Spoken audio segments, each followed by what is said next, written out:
Heyo, welcome to the League of LOL. But today we're not doing a game. I've got two games to edit for that. But for now, today we are doing a discussion. And with me, I have ZMurcielago. Hello.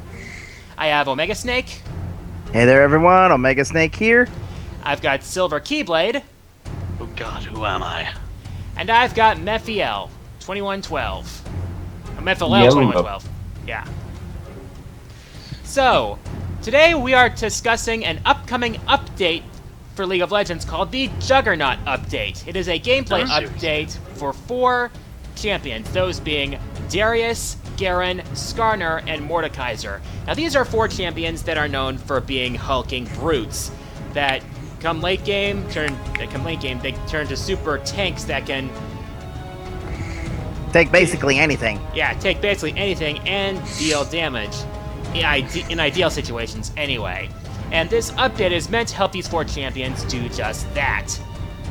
Let's start off with... to bring into the meta. They're serious. What they were meant to do is being brought into the meta, because now the meta is kind of off and on, because we had the tank meta, where because in the jungle we got Cinderhulk, that tank meta started to rise up. And now since, then Runeglaive happened, and you saw a lot of Ezreal mids with Flash, and just... The meta's always switching, and then... when you think about it, when it comes to tanks, they don't have damage, and these 4 tanks are the ones that kind of get left behind.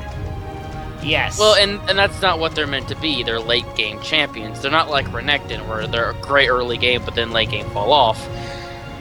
They're meant to be great late game champions, which they fall off because they don't have the right tools for it. Well, right things, passes, and kits, yes. Yeah, but with this update, these 4 champions are becoming more what they were meant to be.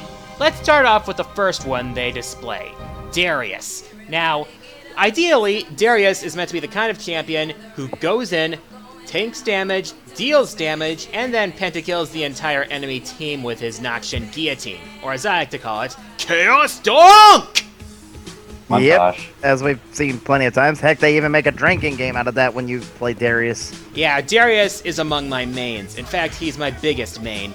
Now, the reality is that Darius gets one of 2 builds usually put on him. Usually it's either high damage with not a lot of tank, which results in him often getting killed before he can do his big finale, or he's basically clean up the fight. Yeah. Or he's built so tanky that he doesn't really have enough damage to really do the deed. Now, his passive is being tweaked. Normally, his passive is Hemorrhage, which he's retaining. Every enemy he attacks, he gets a stack of Hemorrhage, and they bleed. The more stacks on the enemy, the more bleeding damage it does. Yeah, which basically is a great way of saying, I don't need Ignite, I got Hemorrhage. Yeah, it stacks with your own AD.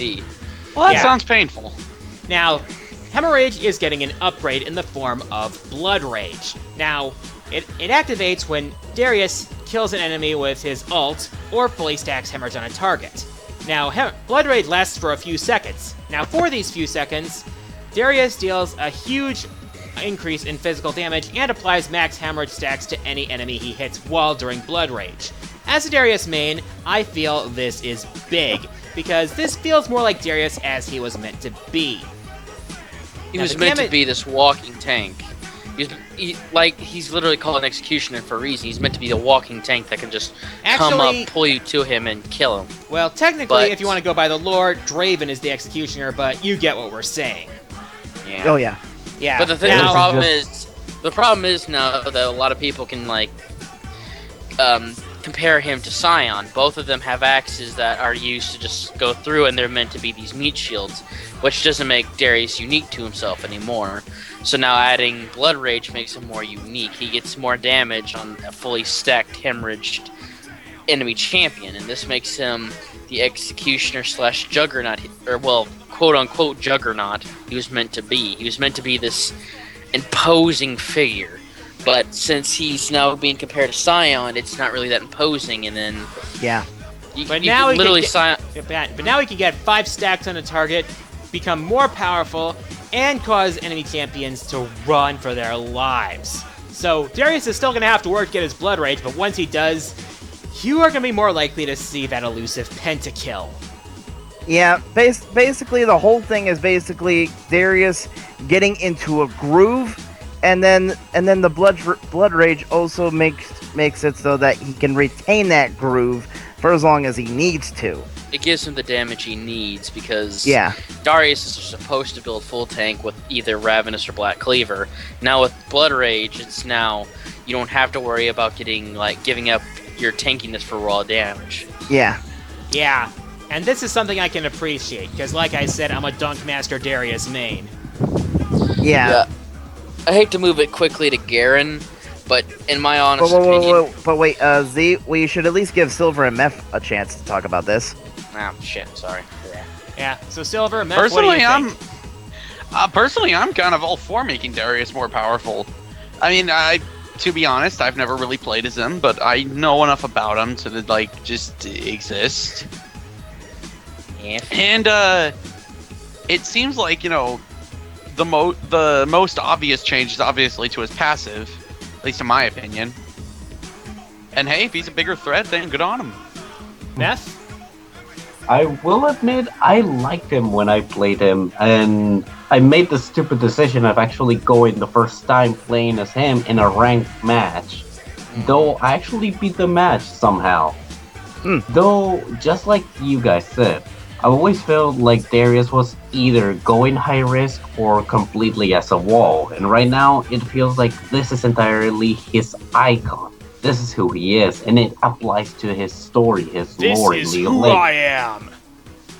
Exactly. Yeah, I can also vouch for that, because I actually played Darius a couple times when he was free last week, and yeah, he did feel like, you know, he had a lot of good damage and good utility, but once he got to full tank and late game, he kind of started to drop off, and he couldn't do a whole lot. It was just a wall. Yeah. But basically this whole thing is basically just him getting into a groove and maintaining that for as long as he needs to, basically. Yep. Another thing is that lately they've been updating some champions, and they've been buffing them a little bit. So I believe some champions that have been a little bit iconic to the League community should also get on the lines of the updated champions. All right. Which kind of leads into Garen, and Yeah, again, let's I move wanted from to one of move my right mains. into this. From one of my mains to one of Snake's original mains, Garen. Yeah, only reason I'm jumping to Garen other than Skarn and Mordekaiser is because, in all honest opinion, even though I don't main Garen, what they're doing with Garen is kind of the same thing they're doing with Darius, except they're changing it a little bit. It's basically the same thing, except it's... Z, remember that this is kind of a Adam's show, and you're kind of stealing his thunder. Yeah, basically, Garen has been mainly known for being the spin to win champion and being the loud person, because he hasn't really been known for being that unique, and when late game comes around, he's been the kind of tanky champion that really can't do much in terms of power. Yeah. Now, while Darius's changes to his passive, Garen's big change is to his ult. Demacian Justice. Yeah, I could basically, before you get to that, I could basically vouch that when it came to really late game, Garen started to fall down, at least from what I could see. It's like he was starting to fall during late game, and it just felt like he was just a big meat wall, and I couldn't really do much else. I mean, even with Judgment, I wasn't really doing much. But with this change to his ultimate, oh god, I am on pins and needles, and I'm excited. And what is this change to his ult, you ask? Well, let me explain. Demacian Justice is gaining a new passive. Now this passive is, Garen identifies the enemy champion that has the most recent kills as the enemy team's villain. Now, when a villain is marked, Judgment ticks and basic attacks on the villain deal an additional 1% of their max health as true damage. Now, this alone is important. Yeah, because true damage is basically, it ignores all armor and defense buffs, which basically means this is just true raw damage. Which is something that Garen has been sorely needed. Oh, he really, really did. And there's more. Normally, Demacian Justice deals a finishing blow, which deals more damage which deals more damage the more health the opponent is missing. But with the new change to Demacian Justice, it now deals true damage if it hits the enemy team's villain. Yeah, and that. Yeah, and okay, do you mind if I talk about this a little bit, Adam? Because Garen is one of my mains. Yeah. Okay, I am really excited for this because it not only gives Demacian Justice more utility, but it really fits into Garen's character. He's basically the knight in shining armor of Demacia. And of course he loves his home. Yeah, and he won't hesitate to let you know it. No, he won't. But anyway, this really fits into Garen's character, and I also really like this because it basically one of Garen's main things, at least when it came to Demacian Justice, was that he was basically a tank destroyer because, the more health they had, the more damage he was going to deal. More health they're missing. Yeah, well, yeah, the more health they had, and then as they kept taking more and more damage, well, he was just going to destroy them with a finish. But with this, he's now he's basically the shutdowner. He's basically the protector and avenger of his friends. So yeah, so if someone starts getting a lead, this passive will basically identify them as a target or basically a bounty for Garen specifically, and well, when he starts attacking them, oh god, it's gonna hurt because Judgment, which is his spend to win, as people like to call it, is basically a constant damage, which basically means getting hit by a full Judgment is gonna deal a lot of damage. Yep. Snake, you forgot to mention what the icon does. Oh, what did the icon do? Okay, the icon is up above their heads, which is basically that's the quote-unquote villain. But when you damage enough, it glows, which means that your ult will kill them. If it glows like that, it will kill them. Okay, So that's it's awesome. like Cho'Gath. It's like Cho'Gath. You now have an indicator when your ult's actually going to kill them. Yeah, that is actually really good because then it's like, all right, hasta la vista, justice. They should have done that for Darius too. Yeah, well, but anyway, I am just really excited for this because now Garen has another purpose, which is basically to shut down anyone that is starting to get a little ahead and maybe a little ahead, and maybe a little fed, especially early game. If they're starting to get fed, call on Garen and he can probably take care of them. Okay, we've heard your thoughts, Snake. What do you think, C? Basically, with as much as I don't play Garen, but I've tried to get into playing him, this is really nice because, again, I kind of compare him to Darius because they're both just these walking things. You can go full damage, but then you risk that tankiness you have. You basically waste your passive, basically, which is one of Garen's best things about him is his passive. and I'm really glad that they upgraded that in an earlier patch. And his passive is really, really good. I can vouch for that. Thank you, Silver. I forgot to say that in the chat. No, it was me, Snake. No. Silver text posted chat in the thing. Skype chat, hey, we're recording. Just forgot to mention that. Now did... Oh, shit, son. Okay, yeah, anyway, edit that out, Adam.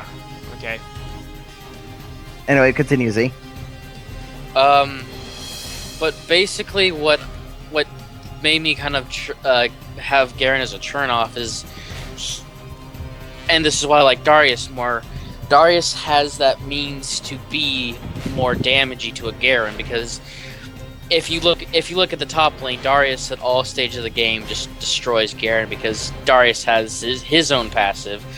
It's basically what makes Garen and Darius more better now is that they now have something that makes them unique that can help them burst down and win lane basically, okay, Darius is to win lane. Garen's is to be the wall to help, take sure down the the villain. Yeah. Because he's a soldier. Garen's a soldier. He is, again, the might of Demacia. He's there to lead and take down the quote-unquote villain. That's Yeah. why his passive's nice, because it makes sense. Okay. Yeah, well, this is a passive to his ultimate, though. It doesn't replace his It's- current passive. It's still a passive. Yeah, it's not his passive. It's still a passive, because, again, we have champions who have 5 passives, one for each of their abilities, but Yeah, yeah. but again, I just really like this because and then also I also like how it basically how they said the villain, because that it really does fit with Garen's character, because he's supposed because to be Garen is a vanguard of justice. yeah, and he's basically the token knight in shining armor, and the reason why Z compares him to Darius is because, well, Two they are rivals. They're yeah, rivals. they're rivals. In fact, Garen has a taunt for Darius, and Darius has a taunt for Garen. Mhm. And a separate taunt for Dunk, and Dunkmaster Darius is another taunt for Garen. Yeah, so yeah, that's the other thing though. They kind of respect each other, which is why we're talking about them back to back, and because they're rivals, but I think they kind of respect each other at least. Meph, what do you think? Again, Meth? and gameplay-wise, Garen and Darius actually counter each other a lot.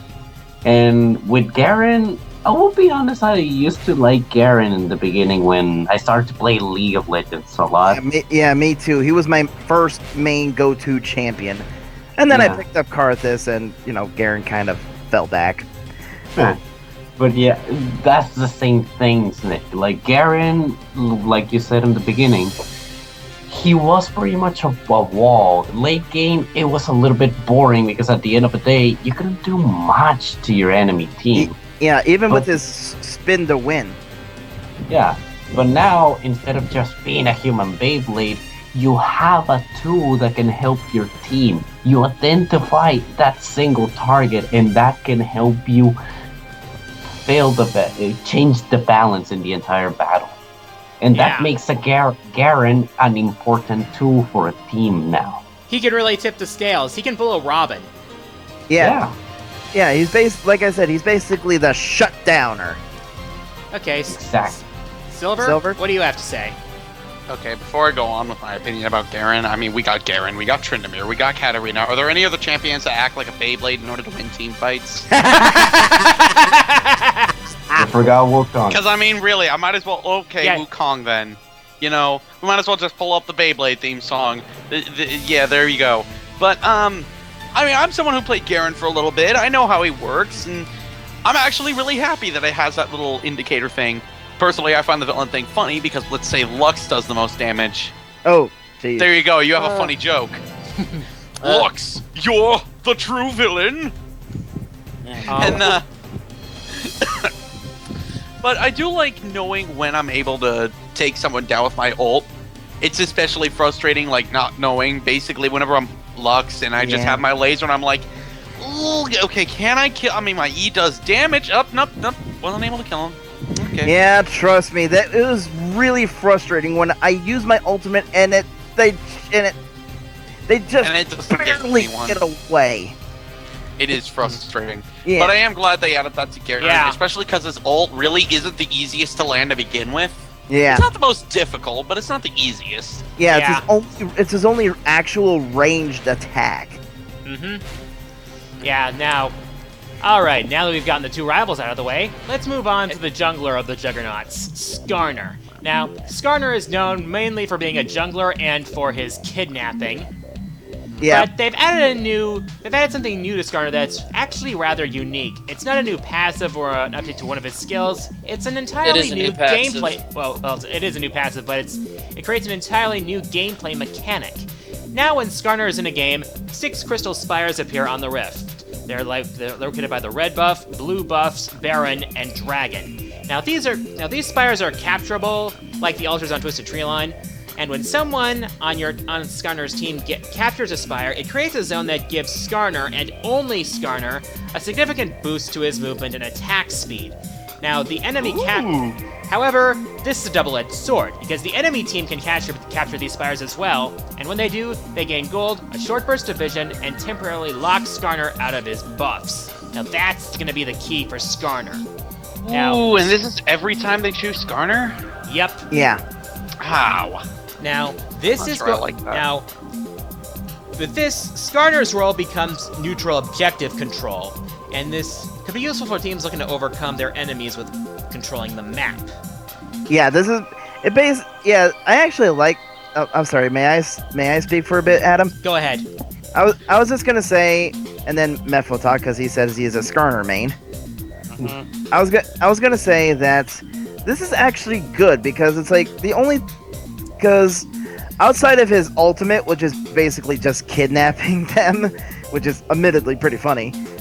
He didn't really have much else to him, honestly. I mean, and that was kind of the problem I had with Skarner, was that he didn't really have much to him other than his ult, which is basically either pulled him into turret or into the enemy team or whatever. But yeah, so this actually gives him more to work with and more to actually try to go with, and try to accomplish. But before we move on to Meph, which is actually the Skarner main, I just want to say, please tell me everyone thinks it's funny that he imitates a Pokemon when he's in tall grass. It's hilarious. Yeah. I have never seen that. I'm going to have to see that. Yeah, one day. he basically, when he's in the tall grass for a few seconds, he goes, Skarner! Yeah. Yeah. I'm gonna be honest, this new thing with Skarner is literally a game changer, but don't take my word for it. Meth, you have Skarner as one of your mains. What do you think?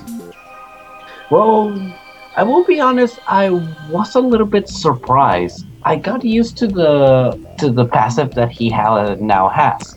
Now, this is the thing. Skarner has been updated twice now. Before, his passive is that with every basic attack, all of his spells actually got 1 second less of a cooldown.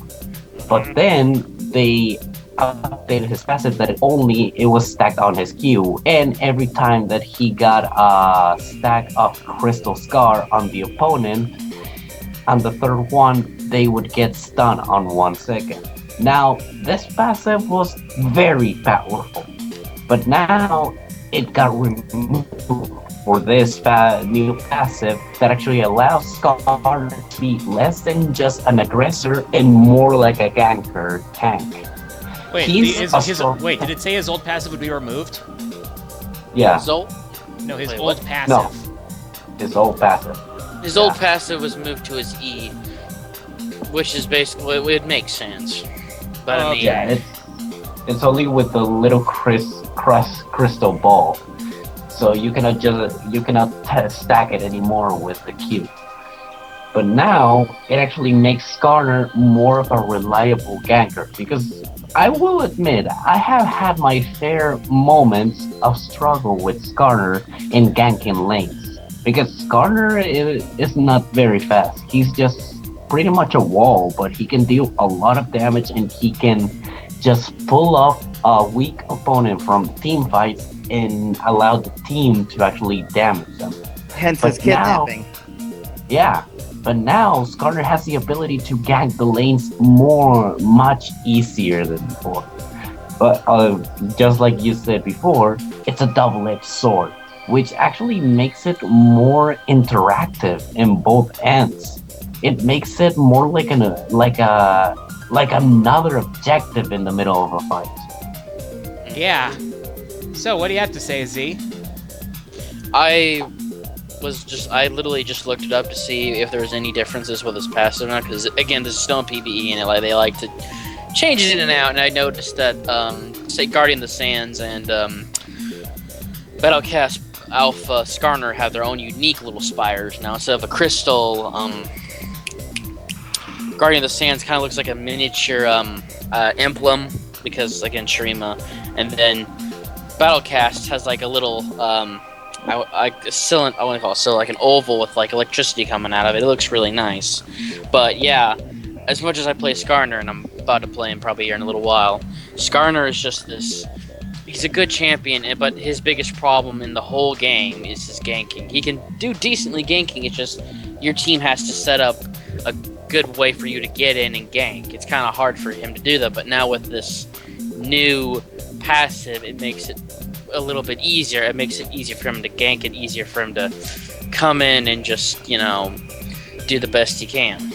Yeah, because if I remember right, one of the things that really held Skarner back was that he was just slow. But yeah, this it really looks like it's really going to help him out, and also it might also help him escape if he gets caught out in a bad situation in the jungle too. And Yeah. what do you have to say, Silver? I think most of my attention right now is kind of focused towards the whole, you know, the capture the objective sort of thing. I like Skarner's like whole thing with changing the whole thing, the whole capture the objective thing. I'm just not the largest fan of how it's every time someone chooses Skarner. That's what really bothers me, because it's basically just kind of every time they choose Skarner, I just don't really. It's, you know, because it seems like something that would be useful for any jungler, you know, not just Skarner. And not to mention that it completely changes the game just if someone chooses Skarner. I think that's a bit too much of a change. Like, I get that one of League's goals is that, you know, they want to make, you know, each variation of teams different. Like, they want to make it a different game each time. I think this is going too far on that goal, though. This is just for Skarner because Skarner and one of he his really biggest, needs it. It's I get Skarner that he himself. really needs it, but if that's the case, then make him move faster and have a higher attack speed. They have. He has the W that makes him go faster. It's just that one of his biggest problems and why other champions are much better higher in the jungle tier list is that all he can do is just run in. He doesn't have anything to lock down somebody. Yeah, he has an ult, but he's gonna get up close and yeah. But compare that to Vi, who has a targetable lockdown, or Nautilus, who has a targetable homing lockdown. That's true. With Skarner now, it makes it. He has pinpoints where he can just go there, get increased attack speed, movement speed, and help him just rush in and just gank much faster and be much more consistent. Because I've noticed with Skarner, when it comes to getting to lanes, try to get there fast enough, you're not that fast unless you give up like Ninja Tabi or Merc Treads for like mobility boots, which kind of doesn't give Skarner what he is. He's a tank. He's meant to be there and tank everything. Yes. Okay. All right. Now, all right. Yeah. now with that out of the way, let's move on to okay. someone who's Snake, not. Snake. Sorry. Snake, Ah, I'm hosting this. Yeah, Now talk let's move about on to what Mordekaiser. may be the most unusual change to this Juggernaut lineup. What they did to Mordekaiser. Now, up until now, Mordekaiser's been known as a shielded and manless AP mage who's slow, has no crowd control to speak of, and is often played in solo lane. However, they've decided to do something different with him. They're making Mordekaiser, well, they're trying to make him a duo lane Juggernaut instead of a normal marksman. Okay, for starters, Creeping Death not only deals damage if Mordekaiser and his targeted ally are near each other, which is meant to make Mordekaiser more of a duo lane, either supporter or marksman. Secondly, even if he's in lane with a support, he'll earn full experience from any minion he last hits. Supports will usually gain their usual half share. That means Mordekaiser, unless he dies beforehand, will usually hit level 6 way before his opponents in the lane, giving him an advantage when it comes to bot lane battles and early dragon. Speaking of dragon, whenever he deals damage specifically to the dragon, Mordekaiser curses it. And then if his team finishes off the dragon, Mordekaiser summons a specter of that dragon to follow him around and fight for him. Which, humorously, means that you can see the dragon and Baron Nashor duke it out. oh God! The frights, the chills, the suspense. The salt. We shall name him Ronaldo. Okay. Now, this is an interesting change. This is probably the most drastic of the four. Oh yeah, because this, but you know, it's like, at least for the dragon thing, it kind of at least kind of fits in because that's Mordekaiser's ultimate in a nutshell. He curses them, and then if he kills them as they're cursed, then he makes a specter of. He actually makes a specter of them that follow him and do his bidding for a little bit. Well, and I'm talking about enemy champions. But able to do it on the dragon, ooh, that's a big game changer, and it's pretty dangerous too. Makes him a little more dangerous. Yeah. It lets him get dangerous the way he wants to. All right, but this is definitely weird. Usually tanky mages usually either go top or mid, but not bot. It's definitely a bold change. I gotta give Riot some credit. This is bold, and the weird thing is that it just might work, honestly. But what do you think, Z, is our resident League expert? I wouldn't say I'm a League expert. It's just I look at this and think that they're making Mordekaiser the king he is, because if memory serves, Mordekaiser is known as the Rune King, which is Blade of the Rune King, but that's onto that. You look at the new Mordekaiser, and you see that they're making Mordekaiser this powerhouse. They're making him more of a dual laner now, and this is scary, and it's kind of a risky thing because a lot of bot lanes they'll run just ranged, and Mordekaiser's not this ranged champion. He's a up close and personal melee champion. So it's a little interesting. I mean, I know I've seen people build Mordekaiser like AD, and it's really risky to do, which I don't think anyone would recommend.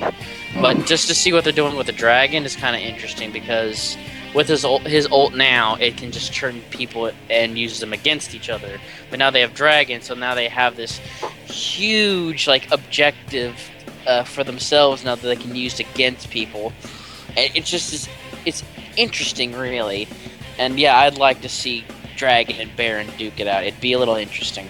Oh yeah, but it's like I said though. You gotta admit this is a pretty bold move. Yeah, Riot this is definitely a bold, and it just may be crazy enough to work. I guess it'll all depend on player feedback. But what do you think? Z? Do you think this is bold and crazy? It's perfect for them. It makes them unique. This, Riot is trying to do. They try to make each one of their champions unique to themselves. Yeah, well, this is definitely unique. Well, this is definitely unique. Because we already have York, which no one really plays, and he can make a Spectre out of an allied champion. But it's kind of interesting to see them kind of go down this path, really. Oh yeah. Yeah, this is a radical change, and it may be for the better. Oh yeah. But what do you think, Meph?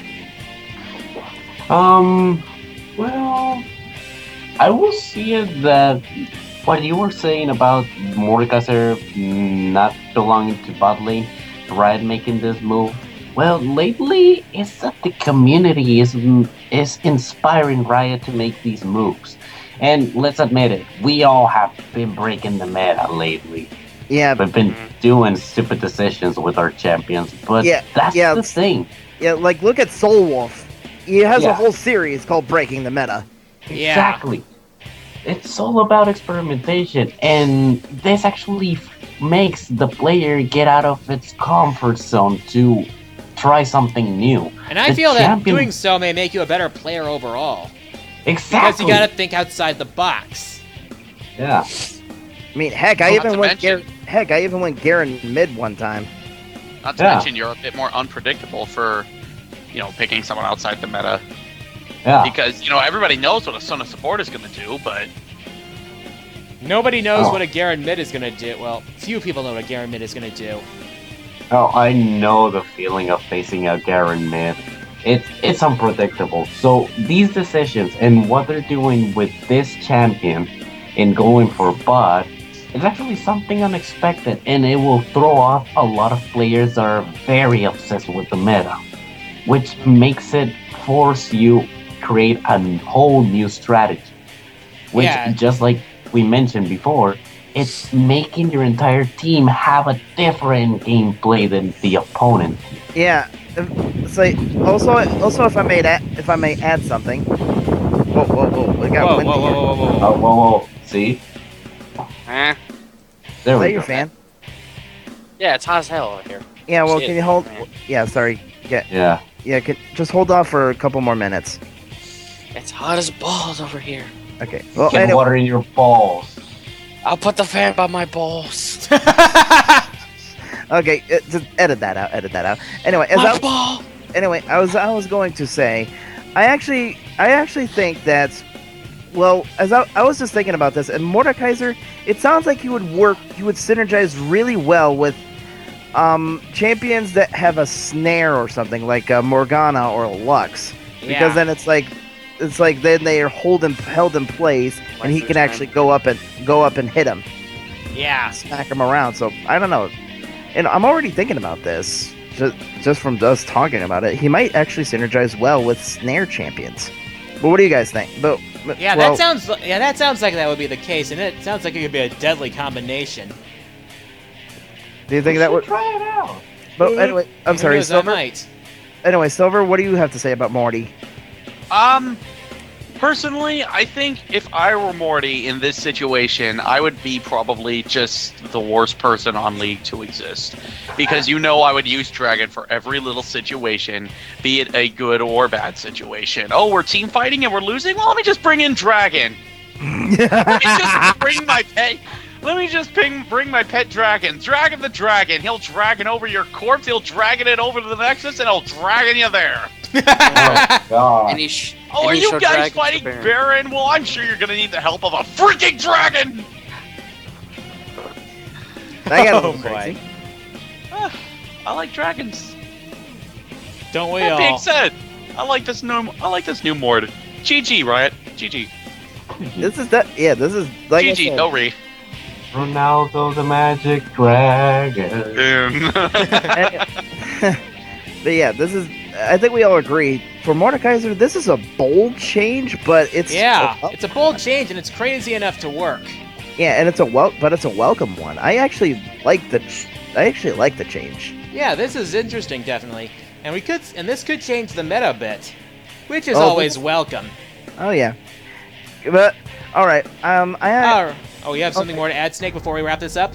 Yeah. All right. Well, I just want to say, for closing thoughts, overall, do you think all of these changes are going to really make these champions stand out? Yes, What do you- I believe yeah. they will.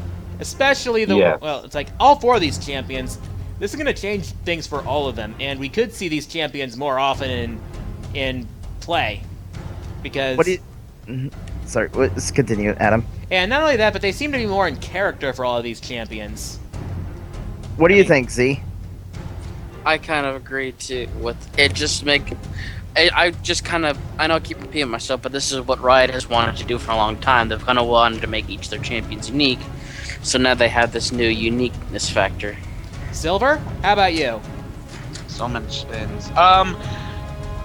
Personally, I really do like this new update.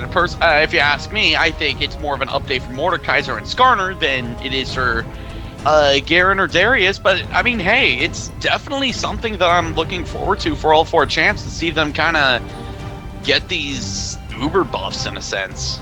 How about you, Meth? What do you think? I will be honest that it's something that caught me off guard, but these changes actually make the champions stand out, and even if they make more changes, it would be very welcome to champions that have been left in the rubble, that are being forgotten. Like, Skarner is not very popular, so I'm happy that they're making this that will actually make people get attracted to it, and I hope they make more changes to other champions that are being left out. Yeah. In fact, they're actually thinking about doing more with the other tanky melee carries like Shyvana and Olaf. Shyvana's fine. Shyvana doesn't need shit. Actually, her Actually, dragon. she does not. She No. actually does not. Okay, let me hear Putting both this out there. Okay, but that's a story for another day. Now, Yeah. I'd like to hear what you all guys think. So, leave your thoughts on this update in the comments below. And thank you all for joining us tonight. This has been the League of Low, and we'll see you in our next match. Save Yep. me! They kidnapped me! They won't let me go! Anyway, Thanks Good for night, everybody.